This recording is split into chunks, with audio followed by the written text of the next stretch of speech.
मैं मोहिनी केसरवानी और आज मैं जा रही हूँ आप लोगों को पढ़ाने सेल के बारे में यानी कोशिका। ये कक्षा 8 का चैप्टर नंबर 8 है। बहुत ही इजी चैप्टर है, थोड़ा सा बड़ा है, इसलिए हम लोग इसको आपको 2 पार्ट में बताएंगे। तो चलिए फिर शुरू करते हैं। सेल को हिंदी में कहते हैं कोशिका। सेल को हिंदी में क्या कहते हैं? कोशिका। और सेल को पॉइंट किसने किया था? मिस्टर रॉबर्ट हुक ने। किसने पॉइंट किया था सेल को? Robert Hooke. इन ईयर 1665 में रॉबर्ट हुक ने सेल की खोज की थी। तो कब खोज की थी? 1665 में। अब कैसे इन्होंने खोज की थी, कहाँ पर इनको सेल मिला? तो इन्होंने लिया था एक कॉर्क और उसको इन्होंने कुछ स्लाइसेस लिए थे। उन स्लाइसेस को जब इन्होंने सिंपल माइक्रोस्कोप में देखा था तो उन्हें कुछ ऐसे स्ट्रक्चर्स दिखाई दिए थे। ये सारे स्ट्रक्चर ऐसे लग रहे थे कि जैसे हनी कॉम्ब की तरह, और हर एक कंपार्टमेंट को इन्होंने बोला था सेल। यहाँ पर हर एक कंपार्टमेंट आप देख रहे हैं, मीन्स ग्रुप ऑफ कंपार्टमेंट है, और हर एक ईच कंपार्टमेंट को उन्होंने क्या बोला था? सेल। और देखिए एक कंपार्टमेंट जो है दूसरे कंपार्टमेंट से सेपरेट है। एक कंपार्टमेंट क्या था? दूसरे कंपार्टमेंट से सेपरेट था। तो किसने खोजा था? रॉबर्ट हुक ने, और इन ईयर 1665 में। और स्ट्रक्चर जो था वो बहुत ही ज्यादा डेंस था, इसलिए उन्होंने इसे बोला था हनी कॉम्ब। तो ये तो हो गया इंट्रोडक्शन कि कहाँ पर सेल की खोज हुई और किसने खोजा। कॉर्क की अगर बात करें तो कॉर्क क्या होता है? डेड सेल ही होते हैं। लकड़ी कैसा है? डेड है। तो इसमें जितने भी कॉर्क में इनको सेल्स मिले थे, each and every cells are dead. फिर अब हम बात करेंगे सेल के नंबर्स के बारे में, सेल के स्ट्रक्चर के बारे में, यूनिसेलुलर, मल्टीसेलुलर, ठीक है। नंबर ऑफ सेल्स से पहले हम एक बात कर लेते हैं। जैसे घर बनाने के लिए बेसिक स्ट्रक्चर जो होता है, बेसिक यूनिट जो होता है वो होता है ब्रिक्स। मतलब अगर घर बना हुआ है तो उसका स्ट्रक्चरल यूनिट क्या होगा? वो ईंटें ही होंगे जिनसे हमारे पूरे घर का क्या हुआ होगा? निर्माण हुआ होगा। ऐसे ही हमारे शरीर या किसी भी लिविंग ऑर्गेनिज्म का निर्माण एक सिंगल सेल से ही होता है। हमारा स्ट्रक्चरल यूनिट क्या है? सेल है। अगर हम लिविंग ऑर्गेनिज्म हैं तो हमारी सबसे स्मॉलेस्ट यूनिट क्या हो जाएगी? सेल। जैसे कई सारे ईंटों से मिलके घर बनता है, कई सारे ईंटों से मिलके क्या बनता है? घर बनता है। ऐसे ही कई सारे सेल्स मिलके हमारा क्या बना देता है? Whole organism. अब जो सेल होते हैं वो एक भी हो सकते हैं किसी ऑर्गेनिज्म में, और किसी ऑर्गेनिज्म क्या हो सकते हैं? एक से अधिक हो सकते हैं। तो on the basis of number of cells हम सेल्स को डिवाइड करते हैं यूनिसेलुलर एंड मल्टीसेलुलर। यूनिसेलुलर मतलब, यूनि का मतलब 1, मल्टी का मतलब मैनी। तो ऐसा लिविंग ऑर्गेनिज्म जिसमें केवल एक ही कोशिका हो, एक ही सेल हो, वो क्या कहलाएगा? हमारा यूनिसेलुलर। और ऐसा लिविंग ऑर्गेनिज्म जिसमें एक से अधिक कोशिकाएं हो तो वो क्या कहलाएगा? मल्टीसेलुलर। अब आप हमें बताइए, हम यूनिसेलुलर हैं या मल्टीसेलुलर हैं? चलिए अब हम बात कर लेते हैं यूनिसेलुलर मतलब एक सेल, उसकी क्या खासियत है और कौन सा लिविंग ऑर्गेनिज्म है जो एक सेल का होता है। हम सब जानते हैं अमीबा। अमीबा क्या है? वो यूनिसेलुलर लिविंग ऑर्गेनिज्म है। मतलब एक ही कोशिका और उसका पूरा का पूरा जो मेटाबॉलिक एक्टिविटी है, जो भी वर्क है, जितने भी सिस्टम्स हैं, वो सारा एक ही सेल उसका करता है। जैसे हमारी बॉडी में क्या है? हम तो मल्टीसेलुलर हैं। ग्रुप ऑफ सेल्स हमारे बॉडी में वर्क कर रहे हैं, और ये ग्रुप ऑफ सेल्स में हमारा पूरा ऑर्गन सिस्टम बना रहे हैं, टिश्यू बना रहा है, जैसे digestive system, nervous system, excretory system, 7-8 system है हमारी बॉडी में, और ये सारे सिस्टम्स मिलकर क्या बना देते हैं? एक पूरा का पूरा लिविंग ऑर्गेनिज्म। लेकिन अमीबा में एक ही सेल होता है। ये है, समझ लीजिए, अमीबा का सेल। ये हो गया इसका न्यूक्लियस, ठीक है। इरेगुलर शेप का होता है, चाहे जैसे भी हम बना दें, सबसे अच्छा ड्राइंग के लिए होता है अमीबा बनाना, ठीक है। तो ये एक ही सेल है और एक ही सेल इसका सारा काम करता है। जैसे कि एक्सक्रीशन भी यही करेगा, डाइजेशन भी यही करेगा, एसिमिलेशन भी यही करेगा, एब्जॉर्प्शन भी यही करेगा, सारा का सारा फंक्शन एक ही सेल, मतलब कि मल्टी टैलेंटेड सेल है इसका, ठीक है, ऐसे सोचिए आप, पूरा वर्क करता है। अब देखिए जैसे इसके पास उसको कुछ खाना हो, तो ये अमीबा है और यहाँ पर मान लीजिए फूड पार्टिकल है, इसका क्या है, फूड पार्टिकल।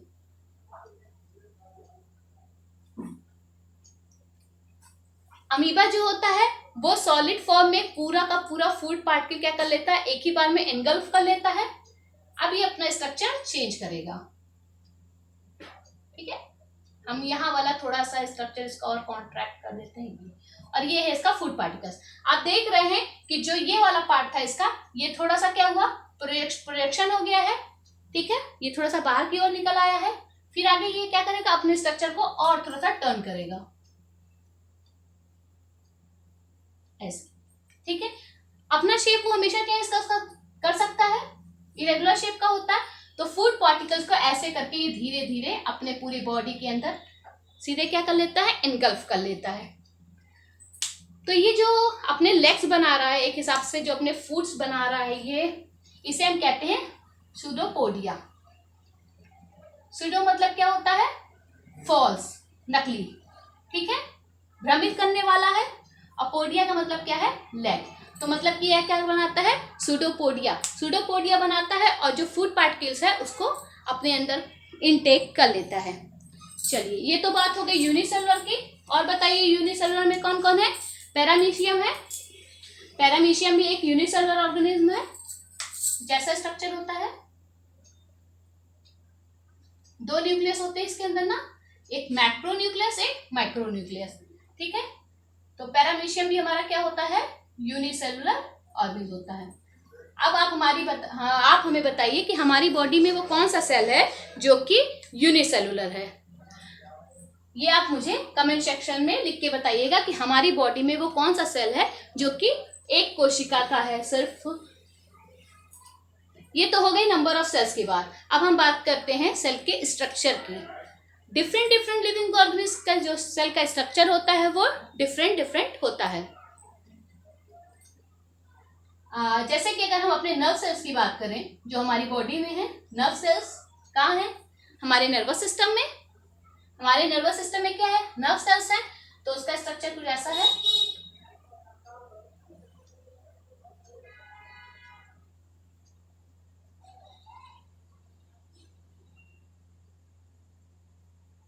ये है हमारा नर्व सेल्स, एक्सॉन है, डेंड्राइट्स है, ठीक है। अभी हमें कंसंट्रेट करना है सिर्फ नर्व सेल्स पे। अगर हम अपने नर्व सेल्स की बात करते हैं तो आप देख रहे हैं इसका शेप कैसा है। शेप की बात कर रहे हैं तो एलोंगेटेड शेप है, ये थोड़ा सा लंबा है। ऐसे कई सारे हमारे बॉडी में नर्व सेल्स होते हैं, और सारे के सारे नर्व सेल्स क्या होते हैं, ऐसे एलोंगेटेड शेप के होते हैं। WBC की बात करेंगे तो थोड़ा सा वो आपको राउंडेड शेप का मिलेगा, RBC थोड़ा अलग शेप का मिलेगा। लेकिन अगर हम नर्वस सिस्टम की बात करेंगे तो हमेशा याद रखिए कि ये थोड़ा सा एलोंगेटेड शेप में होता है। ये मैंने यहाँ पर 2 नर्व सेल्स बनाए हैं। क्वेश्चन ये पूछा जाता है कि आखिर हमारा नर्व सेल्स लंबा क्यों होता है, क्योंकि इसे ज्यादा सरफेस एरिया चाहिए। इसे क्या चाहिए, ज्यादा सरफेस एरिया। अब आप देखें, अगर ये एलोंगेटेड है तो उसे इतना सरफेस एरिया मिल रहा है। अगर मैं इसी को सर्किल में बनाती तो उसका सरफेस एरिया बहुत रिड्यूस हो जाता, इतना ही होता। इसे ज्यादा सरफेस एरिया क्यों चाहिए, क्योंकि इसे सिग्नल या मैसेज ट्रांसफर करना होता है from one cell to another cell. एक सेल से दूसरे सेल पे क्या करती है, ये ट्रांसफर का काम करती है। आपको पता है हमारे नर्वस सिस्टम में नर्व सेल्स होते हैं, स्पाइनल कॉर्ड, और वहां से पूरा इंफॉर्मेशन हमारा आता है, पूरी बॉडी को देता है, पूरी बॉडी से इंफॉर्मेशन लेता है, ब्रेन को देता है। तो क्योंकि इसे बहुत जल्दी वर्क करना है तो ये एलोंगेटेड होती है, ठीक है। हाई सरफेस एरिया के लिए ज्यादा सरफेस एरिया से लेना है ताकि ये मैसेज जल्दी पास कर सके। ये होते हैं डेंड्राइट्स, जो मैंने ऐसे निकाले ना, ये क्या है, डेंड्राइट्स। एक नर्व सेल्स के दूसरे नर्व सेल्स का देखिए डेंड्राइट यहाँ पर मिल जा रहा है, ऐसा कुछ स्ट्रक्चर बन रहा है। इसी को हम क्या बोलते थे, सिनेप्सिस, ठीक है। तो यहाँ पर बात कर ली हमने शेप की, जो कि आपके चैप्टर में दिया गया है, शेप की। अगर हम साइज की बात करें कि सेल का साइज कैसा होता है, क्या एक हाथी है उसका जो सेल होगा क्या वो बड़ा होगा, क्योंकि हाथी तो एक बड़ा जानवर है, तो क्या हाथी के सेल्स बड़े होंगे। और चींटी तो बहुत छोटी ऑर्गेनिज्म है, तो क्या उसके सेल छोटे होंगे, ऐसा बिल्कुल भी नहीं है। सेल का साइज जो होता है वो ऑर्गेनिम्स के साइज पे डिपेंड नहीं करता है। ऐसा नहीं है कि हाथी बड़ा है तो उसके सेल्स बड़े होंगे या चींटी छोटी है तो उसके सेल्स छोटे होंगे। मतलब कि the size of the cells does not depend on the size of the organism. ये चीज याद रखिएगा। 2 क्वेश्चन पूछे आते हैं इसी टॉपिक से रिलेटेड। एक नर्व सेल्स का कि उसका एरिया क्यों बड़ा होता है, मीन्स वो एलोंगेटेड शेप का क्यों होता है, और दूसरा पूछा जाता है क्या अब सेल्स बड़े होंगे हाथी के और चींटी वाला। ये आपके फिर आगे अगर हम बात करें तो आता है एक छोटा सा, आप लोग को पता ही है, कई सारे सेल्स जब मिलते हैं आपस में तो क्या बन जाता है, टिश्यू। कई सारे सेल्स जब आपस में मिलते हैं तो क्या बन जाता है, टिश्यू। और कई सारे जब टिश्यूज आपस में मिलते हैं तो क्या बन जाता है, ऑर्गन। कई सारे ऑर्गन मिलते हैं तो organ system, and then whole body हमारा कंप्लीट तैयार हो जाता है। इस टॉपिक पे थोड़ा सा चर्चा करते हैं। जैसे ये सेल मैंने लिख दिया है और यहाँ पर मैंने कुछ सेल्स बनाए हैं। देखिए यहाँ पर मैंने कुछ ट्रायंगुलर शेप बनाया है, ठीक है, कुछ, और कुछ यहाँ पर मैंने बनाया है सर्कुलर शेप में सेल्स, ठीक है। Both are different cells. अब ग्रुप ऑफ सेल्स ये भी है, अब ग्रुप ऑफ सेल्स ये भी है। A group of cells which have similar in structure and function are known as tissue। तो ग्रुप ऑफ सेल्स मिलके हमारा क्या बना देते हैं, टिश्यू। अब जैसे मान लीजिए कि ये हमारा जो सेल है वो दिल बनाने वाला सेल है, हमारे हार्ट बनाने वाला सेल है, तो इसके फीचर्स क्या होंगे कि ये कैसा होगा, हाईली मस्कुलर होंगे ये सेल, ठीक है। अगर मान लीजिए कि ये हमारी आंखें बनाने वाली सेल्स हैं तो क्या होगा, इसमें सारी आंखों वाली क्वालिटी होगी, लाइट को कैसे लेना है, कैसे करना है। तो ग्रुप ऑफ सेल्स, लेकिन उसका स्ट्रक्चर और फंक्शन क्या होना चाहिए, सेम होना चाहिए, तो वो बन जाता है हमारा टिश्यू। ये भी क्या बन गया हमारा, टिश्यू। टिश्यू को हिंदी में क्या कहते हैं, ऊतक। क्या कहते हैं, ऊतक। याद रखिएगा थोड़ा सा। चलिए, अब जब टिश्यूज आपस में मिलते हैं तो क्या बनता है, ऑर्गन। जब कई सारे टिश्यूज आपस में मिल जाते हैं, ऐसे कई सारे ग्रुप्स में मिल गए होंगे, ठीक है, जैसे ये ट्रायंगुलर हो गया एक ग्रुप, ऐसे ट्रायंगुलर हो गया ये एक ग्रुप, तो ऐसे कई सारे जब मिल जाते हैं तो क्या बन जाता है हमारा, ऑर्गन। क्या बन गया हमारा, ऑर्गन। और जब कई सारे ऑर्गन्स मिल जाते हैं तो क्या बन जाता है हमारा, ऑर्गन सिस्टम। ऑर्गन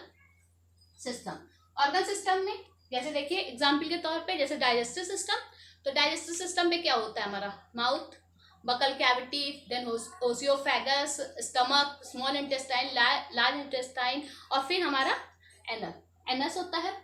तो ऑर्गन हमारा क्या है, जैसे मुंह एक ऑर्गन हो गया, ओसियोफेगस एक ऑर्गन हो गया, स्टमक एक ऑर्गन हो गया, और ये सारे के सारे ऑर्गन कंबाइन होके काम करते हैं तो क्या बन जाता है हमारा, ऑर्गन सिस्टम।